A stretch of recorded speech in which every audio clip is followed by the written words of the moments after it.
దానికెందుకు అంత అరుస్తున్నావు? ఎగ్జామ్స్ లో పాస్ అయితే గోవా వస్తాని మొక్కుకున్నానే. ఏంటి గోవానా? ఏడుకోయలేదు నాడు ఇంట్లోకి. తాత అరే మా ఫ్రెండ్స్ అందరు పోతుండ్రే, ఆ పాస్పల్ లో సాయి కూడా పోతుండు, నేను కూడా పోతా. సరే పో, కానీ సాయంత్రం 6 దాకా వచ్చేయి, మళ్ళీ కూరగాయలకు పోవాలా. అది మన దగ్గర అనుకుంటున్నా మమ్మీ, ఏమో గంటలో పోయి రావాలంట. ఒకసారి పోయి రాపో. ఎప్పుడైనా రూపాయి ఇచ్చినా ఆ బుచ్చగాళ్ళకైతే 10 రూపాయలు ఇస్తావు.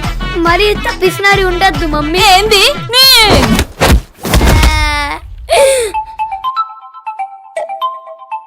హలో, అరే వస్తున్నావారా గోవాకి?